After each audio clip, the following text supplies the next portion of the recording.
સાથે હું છું ઝિલન।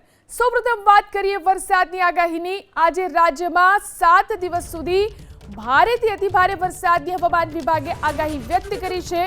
હવામાન વિભાગના મતે રાજ્યમાં એક સાથે ત્રણ વરસાદી સિસ્ટમ સક્રિય થતા એક સપ્તાહ સુધી ભારેથી અતિભારે વરસાદ થશે। હવામાન વિભાગની આગાહી મુજબ આજે રાજ્યના 9 જિલ્લામાં ભારે વરસાદને લઈ યલો એલર્ટ જાહેર કરાયું છે। આજે ઉત્તર ગુજરાતમાં બનાસકાંઠા, સાબરકાંઠા, પાટણ, મહેસાણા અને અરવલ્લીમાં વરસાદનું યલો એલર્ટ અપાયું છે, તો સૌરાષ્ટ્રમાં અમરેલી અને ભાવનગર જિલ્લામાં વરસાદનું યલો એલર્ટ અપાયું। આ તરફ દક્ષિણ ગુજરાતના 2 જિલ્લામાં યલો એલર્ટ આપવામાં આવ્યું છે, જેમાં વલસાડ અને નવસારીનો સમાવેશ થાય છે। ગુજરાતમાં છેલ્લા 15 દિવસમાં જ સિઝનનો 38% વરસાદ થઈ ચૂક્યો છે।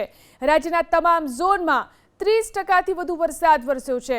અત્યાર સુધીમાં 18 ડેમ ઓવરફ્લો થયા છે। અત્યાર સુધીમાં 4 તાલુકા એવા છે કે જ્યાં 40 ઇંચથી વધુ વરસાદ થયો, 33 તાલુકા એવા છે કે જ્યાં 20થી 40 ઇંચ સુધીનો વરસાદ વરસ્યો છે।